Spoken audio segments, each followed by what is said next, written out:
Hello everyone.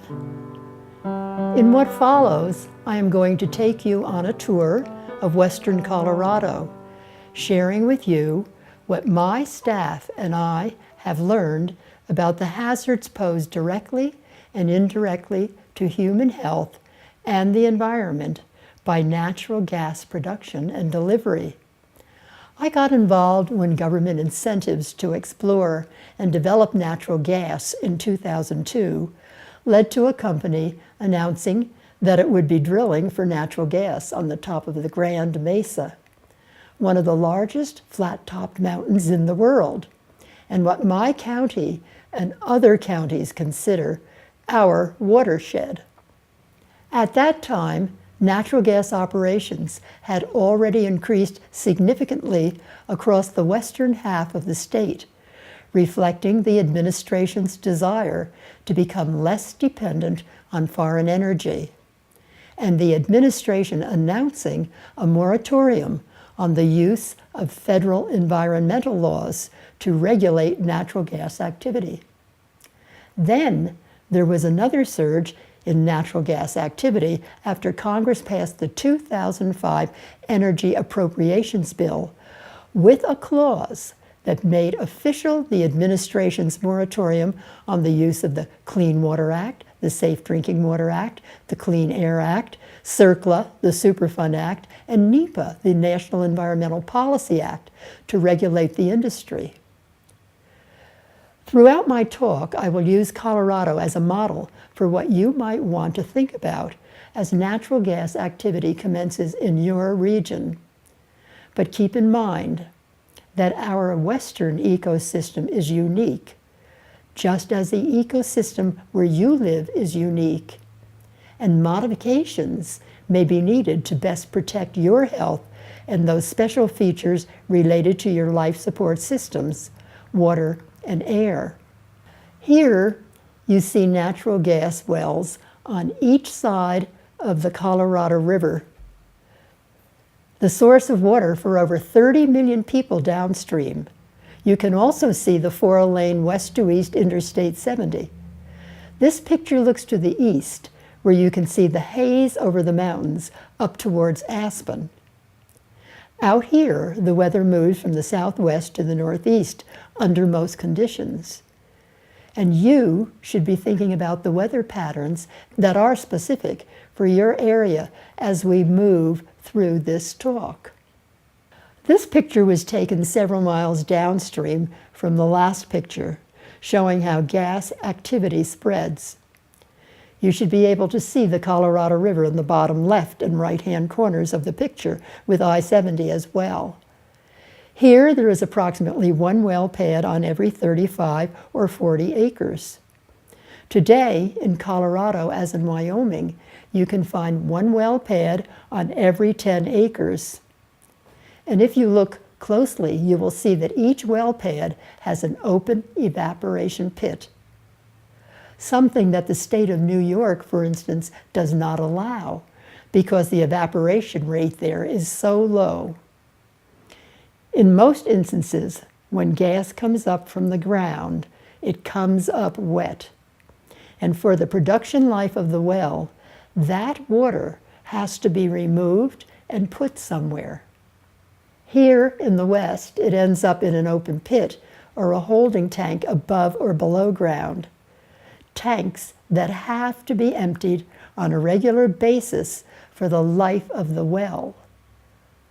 Or the water can be trapped and re-injected on the site or piped to a central injection site. You can see a huge open evaporation pit on the side of the mountain that services the wells in that area. Large water trucks operate 24 hours a day, 7 days a week to haul the water from the pads to here, where they unload the water at the top and let it trickle down over the tiered ponds. You might be able to see the misters, the little white dots in the uppermost pit with water in it. From here on, we will start looking at 4 stages of natural gas operations where chemicals are found. Drilling, where the hole is made to reach the gas. Fracking, where the underground is fractured to facilitate the release of the gas. Processing, where objectionable material is removed from the gas. And then the handling of the waste, chemicals, and other byproducts. I showed this picture because the drilling activity you see here, hundreds of feet above the road, is taking place in the headwaters of a river that feeds a reservoir several miles down the road to the left of the picture. That reservoir provides a large part of the agricultural and drinking water for the valley I live in. I could not capture all the wells in the picture because I wanted to show where this activity took place in relation to the road. The reason I show this is to point out that this activity is on private land and not in the county where I live. All the revenues from that activity will go to the landowner and another county. My county has no control over what is taking place in our watershed that lies in another county. Yet it was our county that had to put up with the huge trucks hauling gravel, sand, and water on a narrow two-lane highway with no shoulders while this activity was taking place, leaving our roads full of potholes. This is not a unique situation. It is happening across the country. This well was being drilled again on private land surrounded by national forest land in the same region shown in the last picture. The reserve pit is lined with white material to hold the cuttings from the drill pipe on one side and the fluids and muds that surface during drilling on the other side. These pits are supposed to be filled in within 30 days after the well is completed. Now, if you look below the white-lined pit, you will see a larger pit still being dug for the water that will come off the gas as it surfaces. This is a vertical well, and it can take as long as 3 to 4 weeks to drill, depending on how deep the gas is and the geology in the area. An investment in a well like this is around $800,000. Now, this is a mature pad from Garfield County along Divide Creek, where a new well was being drilled. You can easily see the temporary reserve pit to the left of the drill rig that is collecting cuttings and fluids as the well is being dug, and also the larger evaporation pit that has been in operation since the first well was completed on this pad, to hold the water recovered from the gas as it comes from the ground. We were surprised that drilling was taking place on this pad because several years earlier, methane began to bubble up in Divide Creek and escaped from the ground in the neighborhood. A major corporation was fined $350,000 over the incident. Neighbors insist that escaping methane is still a problem there today. Within the last 2 years, we began to find large operations like this. I expect that this may be what the large energy operators will be proposing as natural gas leases are being sold and permitted in other regions of the country. This is a horizontal or directional drilling operation, and an investment like this would be about $2.5 million or more. It is here in the Rhone Plateau area where the latest technology is being tried out. It is supposed to be the most economically efficient way to produce gas. There are 2 drill rigs operating on this pad. Perhaps using a diamond drill or one of the newer bits that can cut drilling time in more than half. There are already 10 wells on this pad. See the 10 condensate tanks and the 10 pipes beside them called Christmas trees where the gas comes up from the ground. Those 2 double-ride trailers are called a man camp. The workers often stay on the pads around the clock until the drilling ceases. We were told that there would eventually be 28 or 30 wells on this pad, and each well can be fracked 10 times. So easy math means that there could be 280 or 300 fracturing incidents done from this pad alone. So what is fracking? Well, industry has started to use the term stimulation instead of fracking for the operational stage. Wells are fractured in order to increase their productivity. Extremely high levels of pressure are continually maintained down the pipe to pump fluids to various designated depths, and then using the latest state-of-the-art explosives at each perforation in the pipe, it causes what the industry describes as mini earthquakes. In this stage, as much as 1 million gallons or more of fluids are injected under high pressure. In the Marcellus Shale and Barnett Shale areas, called slick water areas, according to estimates coming out of Pennsylvania and New York State, the companies are planning to use 2.5 to 3.4 million gallons of fluid per frac. Fracking technology will differ among various parts of the country, depending on how and in what matrix the gas is entrapped. Now, this is an artist's simple conception of what fracking looks like. In the top left, you see huge compressor trucks that are used to maintain high pressure throughout the procedure, sometimes as long as 36 hours around the clock. The tanks depict the large volumes of diesel fuel that must be available at all times to keep all of the equipment running once the procedure starts. Notice that the drill rig is gone.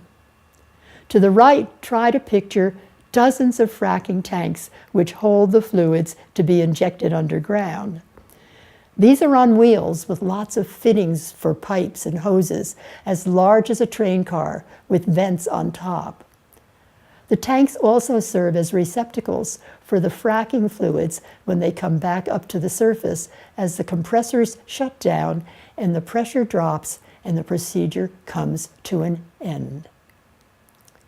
Here you see the pipe inserted vertically into the ground, penetrating many geological layers. Here in western Colorado, gas is found at various depths from 4,000 feet to 8,000 feet, and in the San Luis Valley, 10,000 to 12,000 feet. What you see here is vertical fracking, and we show 4 different fractures extending from the pipe every 60 degrees or less. Each one of the vents made from the perforation can extend about 2,000 feet and may only be a couple of inches in height. Now, they would extend far out beyond the edge of this picture. We could not do it in our animation with what we had here in our facility. Each frac would be done separately, starting from the bottom up, at different depths at about every 1,000 to 1,500 feet. Now, horizontal drilling involves gradually making the borehole bend after the hole reaches a predetermined depth. Engineers start bending the pipe when they are sure they are below any possible usable water. And out here in the west, that would be at about a depth of 400 feet. The drilling equipment has to be changed at this point as the bend starts. And to complete the bend so that the bore is finally horizontal, it takes as much as 2,500 feet of pipe. And according to the literature, once the pipe is horizontal, it can then be extended another 2,000 feet or more. Now, the advantage of this is that there has to be no equipment above ground from which the gas will be extracted, which could be almost a mile in any direction surrounding the bore hole. During the procedure, numerous chemicals in various combinations are added to the fluids that are injected underground. The chemicals range from biocides, powerful chemicals used to kill bacteria that can live without oxygen, as well as those that need oxygen. Because bacteria can produce acids that eat pipes and fittings and produce a toxic gas, hydrogen sulfide, that smells like rotten eggs and is highly toxic, and because they can alter also the physical characteristics of some of the chemicals in the fluids that they are using, a lot of chemicals are used to make slurries slippery. from surfactants, lubricants, anything to reduce friction, like microfine silica, antioxidants, acids, to foamers and proppants to keep the fracture open after the explosion, polymers, alcohols, and acrylamides, all added to alter the underground strata to allow methane to escape up the pipe. The chemicals are not all added at the same time. They are introduced in stages, very carefully, worked out by engineers who may be thousands of miles away at corporate headquarters.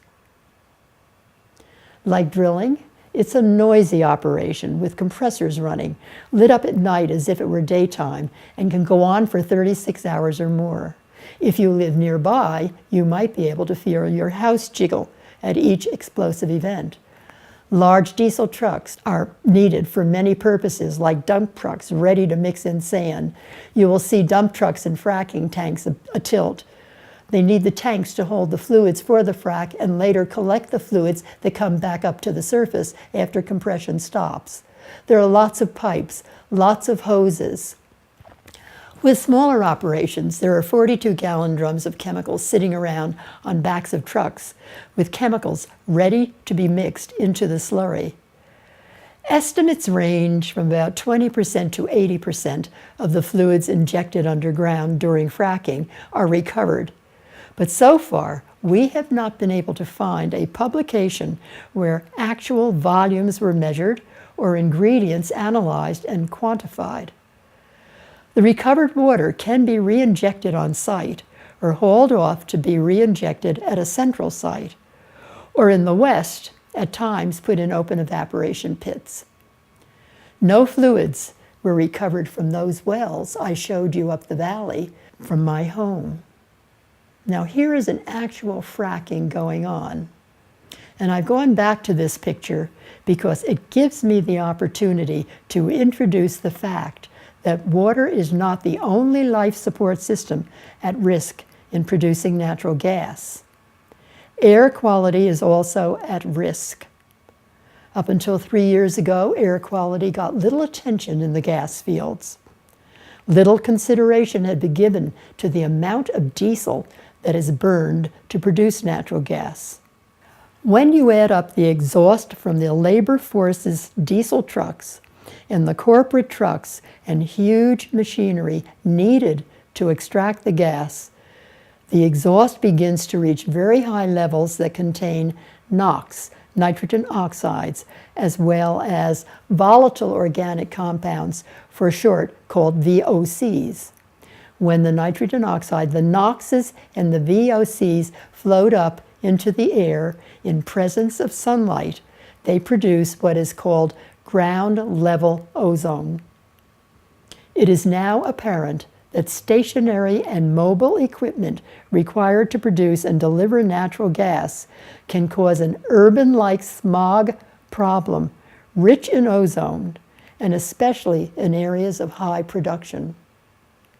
We need ozone in the stratosphere to protect us from the ultraviolet light, but at ground level, it poses a serious threat to all animals, including humans, and plants, including the trees in our forests. 1 molecule of ozone can burn a hole in the deep alveolar tissue in your lungs. It is well documented that daily exposure to ozone leads to early aging of the lungs. They become brittle and dry out. The lungs cannot repair this kind of damage. Every exposure incident builds upon the damage that was already there. Chronic ozone exposure can cause asthma, COPD, chronic obstructive pulmonary disease, and other pulmonary disorders. Children are especially vulnerable because their lungs continue to grow and enlarge until about age 18. As they mature in the presence of ozone, their alveoli production is reduced, and they end up with brittle lungs like those of an 80-year-old. Ozone was always thought to be only an urban problem caused by the exhaust from gasoline combustion in automobiles, the NOxes, and the volatile organic compounds, or VOCs, from the gasoline fumes. the same VOCs that are released from natural gas operations. We now have in the West an urban air pollution phenomenon that no one suspected would happen. Now, we came upon this fracking operation while we were looking for the tunnel that had been drilled through a mountain to reduce the long trip to a county road. There are already 8 completed wells on this pad, if you look to the left and below the pad. You can see the 8 condensate water holding tanks or produced water tanks. There are actually 35 green fracking tanks, each about the size of a train car, nested side by side to the left of the pad. 35 more along the back, and zooming in on it at our office, we counted almost 100 tanks on this pad. You can see the white cabs of at least 8 generator and chemical mixing trucks lined up near the hole where all the activity is taking place. Now, processing. When the gas first comes from the ground, the water must be stripped off, as well as other gases like pentane, propane, and the noxious gases that include benzene, toluene, ethylbenzene, and xylene, called the BTEXs. So before the natural gas, or methane, moves into the local delivery pipe system, it has to be dried and cleaned up a little. Here is a pad where drilling has ceased, and the wells are now set up to produce gas, perhaps for another 25 years. There are 5 wells on this pad. See the shadow to the left of the picture? That is one of the interesting looking contraptions called Christmas trees in the foreground. That is where the gas comes up from the ground from each well on the pad. To the right, you can see a solar panel that monitors the air temperature, and when it gets near freezing, it releases methanol, or wood alcohol, from that white tank in the gas, right into the gas coming out of the ground to prevent the pipes from freezing. Now, this is a very important safety factor.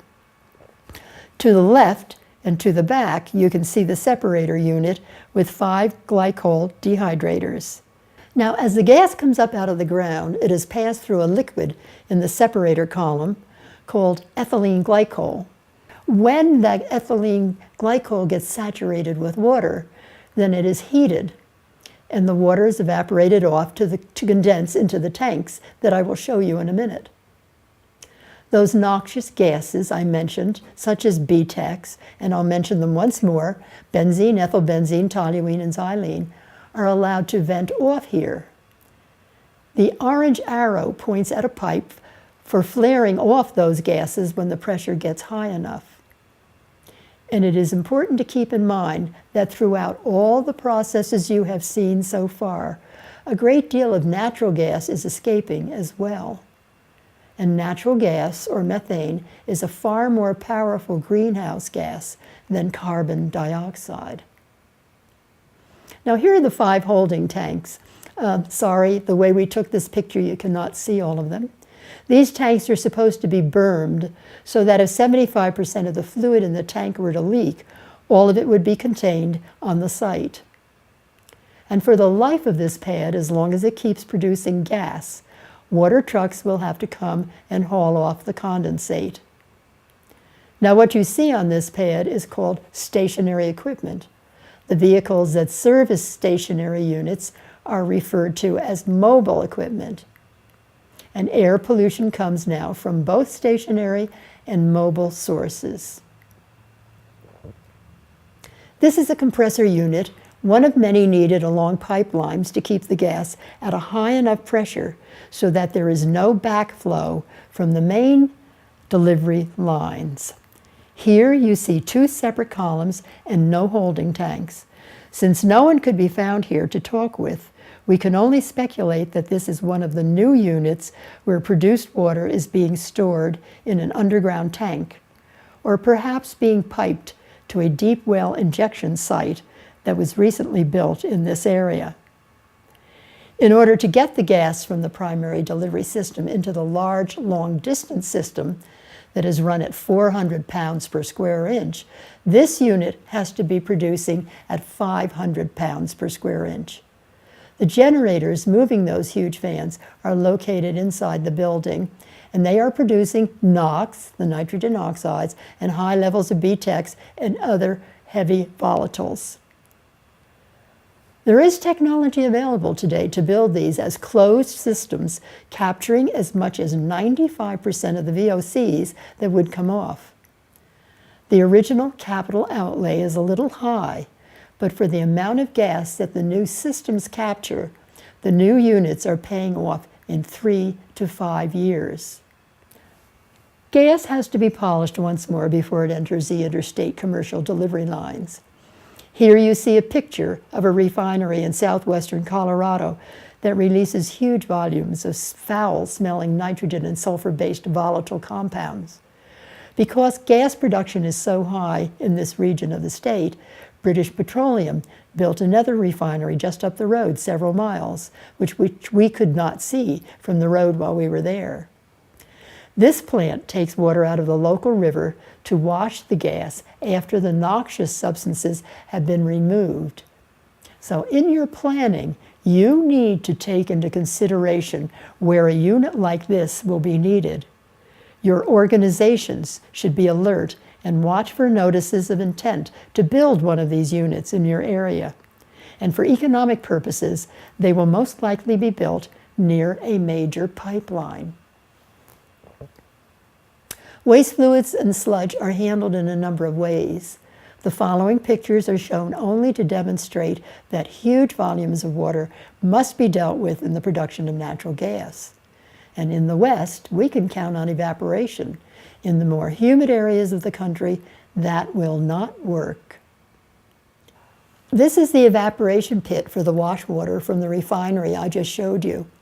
Note the cannon-like apparatus shooting the water into the air to assist evaporation.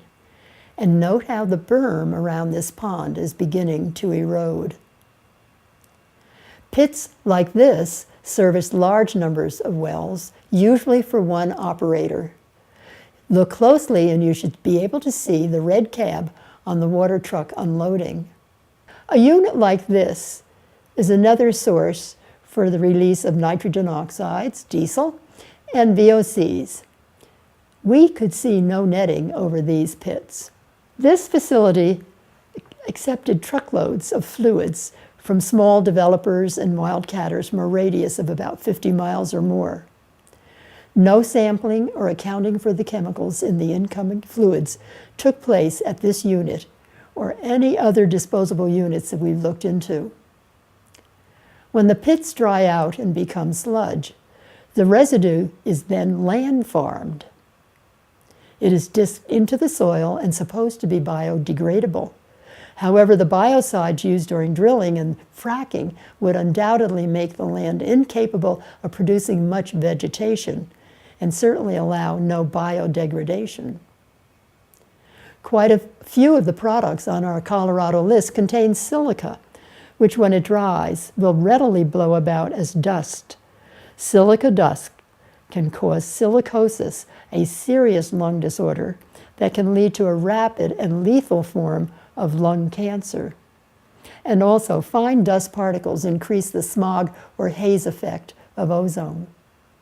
In 2003, the highly respected nationwide oil and gas watchdog organization, OGAP, asked us about the health effects of the chemicals used in gas operations and started sending us lots of material safety data sheets, the MSDS sheets, that are attached to products that contain hazardous chemicals. That was when one of our staff and a pre-doctoral student from MIT on a National Science Foundation grant working with us for the summer set out to systematically set up a database in order to look at the long list of chemicals that we had at hand. As they began to look closely at the health effects, a consistent pattern or profile of the health categories kept popping up based on 14 traditional toxicological categories used in government publications. The last time this program was updated for Colorado alone, there were 246 products and 278 chemicals on our list. 93% of the 246 products had identifiable health effects. The other 7% represent the products for which we had limited information because the ingredients were listed as either proprietary or the names were too general or no ingredients were listed. And 5 of the products on this list had no ingredient information at all. Of those products that had health effects, 14% had 1 to 3 effects and 86% had 4 to 14 effects. And what surprised us was to find that 43% of the products on our list contain endocrine disruptors, chemicals that can interfere with the development of individuals before they are born and cause irreversible lifetime changes in their health and how they function later in life. Wildlife, starting at the lowest level in the food web, has proven to be sensitive to chemicals of this nature at ambient, or what we call environmental concentrations. We then looked at the chemicals based on their major pathway exposure. Were they soluble? Could they evaporate? And we were able to identify 63% of the 278 chemicals on our list using what are called CAS numbers, the American Chemical Society's Chemical Abstract System. The CAS number made it possible to specifically search the literature for the health effects of these chemicals. And we created the following bar graphs based on the results of literature searches. Looking at the water-soluble chemicals alone, this is the health profile they produced. The bars tell you how often a certain health category is associated with all of the chemicals on the list. In other words, if you look at the screen, you will see that approximately 95% of the chemicals on the list could irritate the eyes, the skin, and cause sensitization, in other words, trigger allergies. And remember, a chemical can have up to 14 health effects. And it turned out that those health categories or vital systems most associated with the chemicals, starting from left to right, are the skin, eye, and sensory organs that I just mentioned, respiratory tract, stomach, liver, the brain, and the nervous system. The adverse health effects expressed by those systems, in many cases, would occur shortly after exposure. These are conditions that may not often be brought to the attention of clinicians because they seem minor. Itching, burning skin, burning eyes, sore throats, nausea, headaches, sinusitis, flu-like symptoms, sensitization, fatigue, dizziness, mild tingling in the extremities that can lead to permanent nerve damage that is irreversible. Or if severe, the person would be brought to the emergency room first for treatment for direct exposure to burns on the skin, for example. The other health categories, continuing on from left to right, include ecological effects, cardiovascular and the heart, the immune system, other, that includes bone damage and death, the reproductive system, development, mutagenicity, cancer, and endocrine disorders. All health problems that would not be expressed immediately, but could turn up as chronic health problems months or years later. And they could never be traced directly to industrial exposure.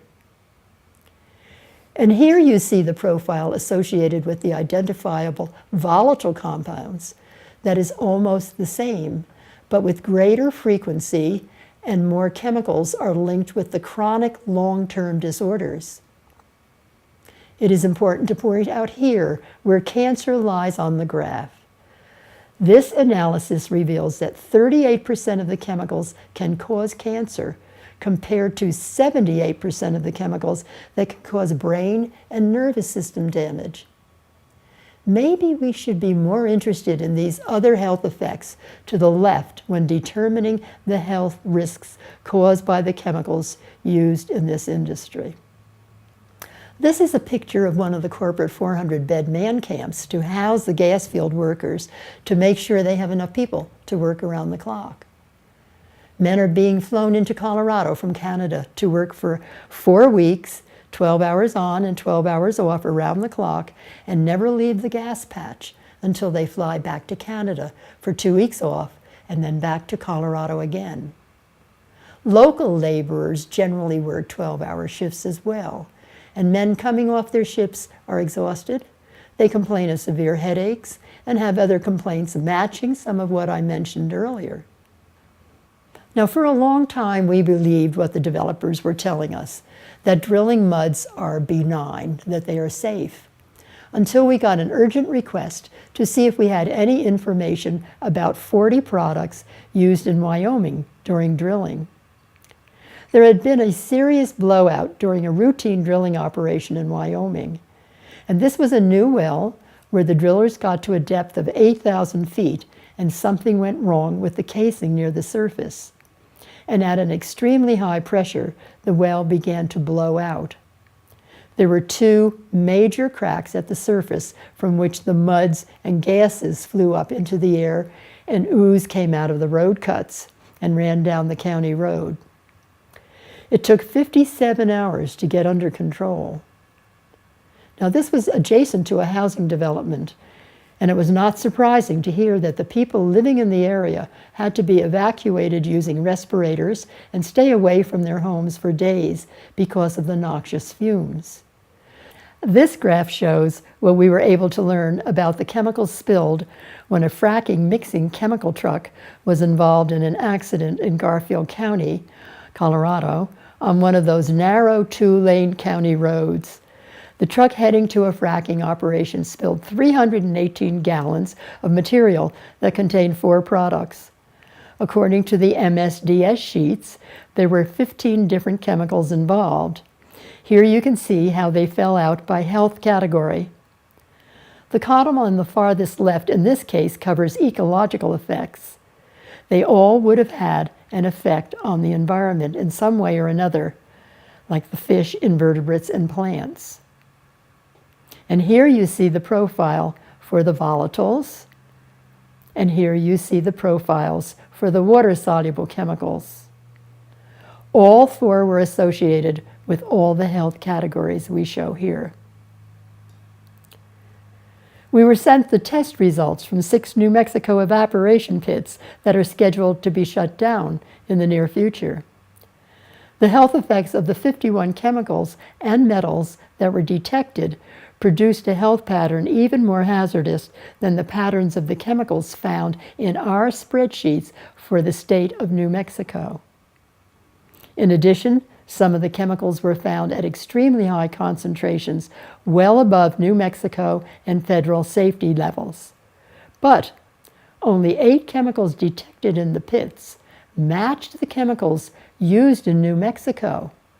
Upon looking at the chemical testing protocols used in the New Mexico pit study, we found that except for naphthalene, they did not test for the other chemicals that we have on our list that are being used in New Mexico. And we found that over 90% of the chemicals reported in the pits are on the CERCLA, or the Superfund list of toxic chemicals. The Comprehensive Environmental Response, Compensation and Liability Act of 2005, and the EPCRA, Emergency Planning and Community Right to Know Act, and the EPCRA List of Lists of 2006, which raises questions about how they got into the pits.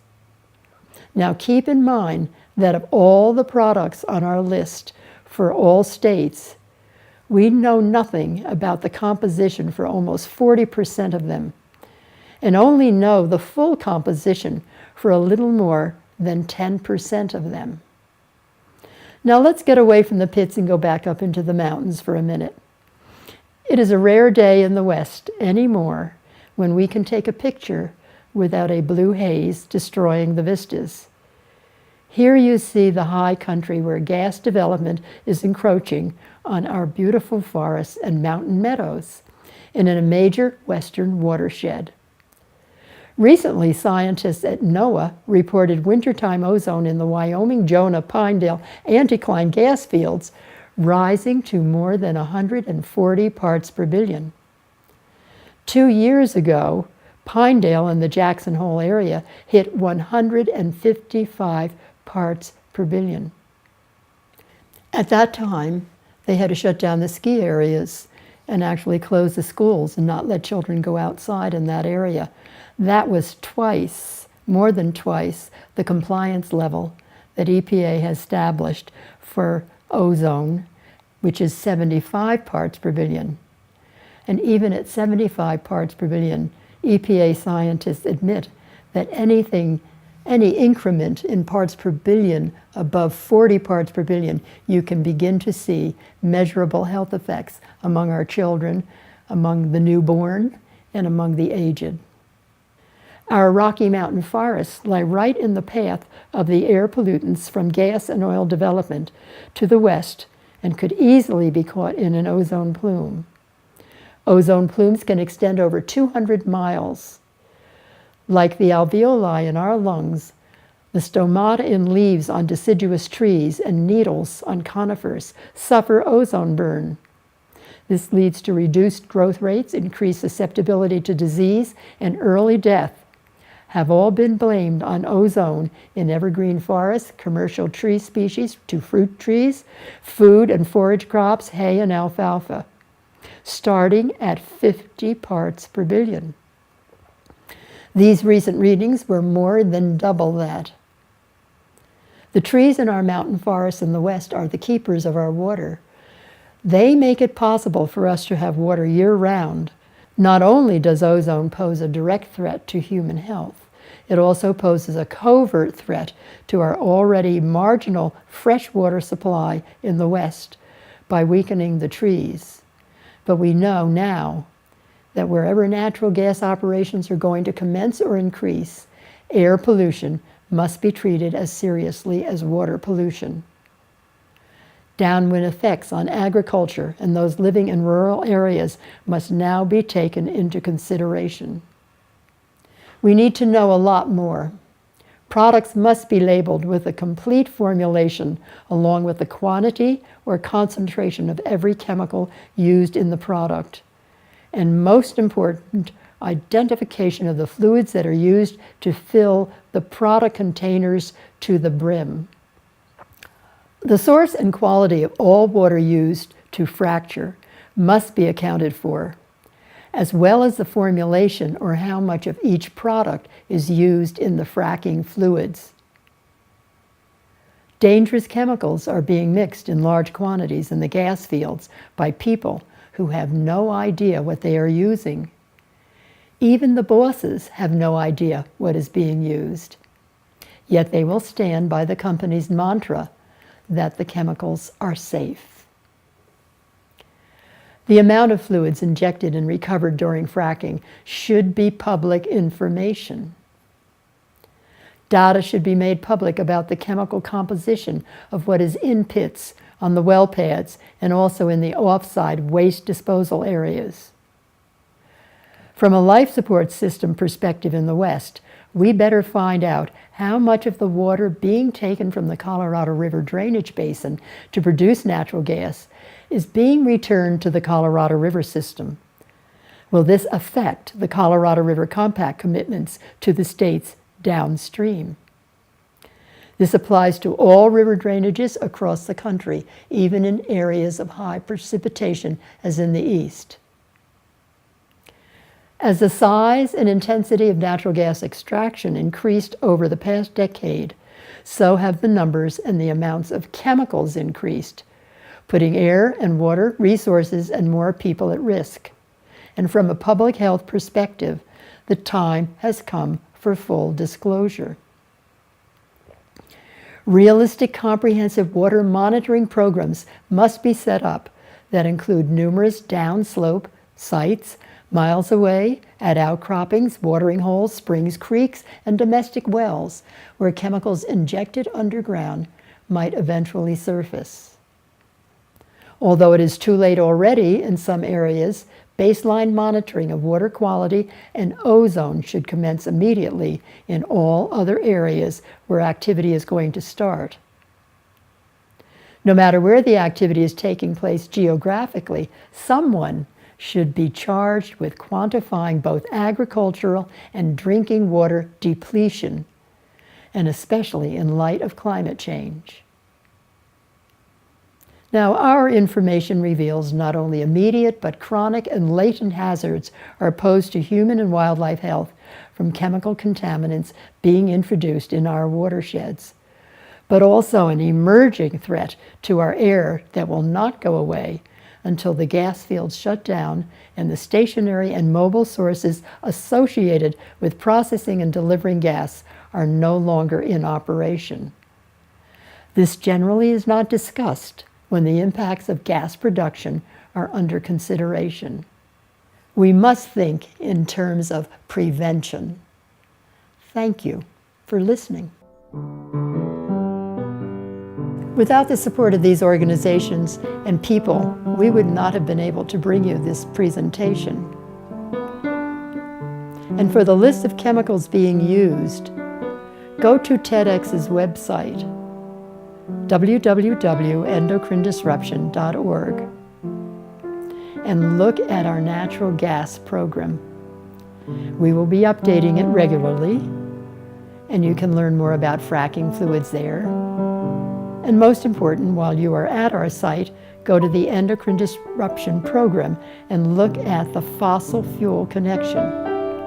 It will give you more reason to seek other, more sustainable sources of energy than fossil fuels.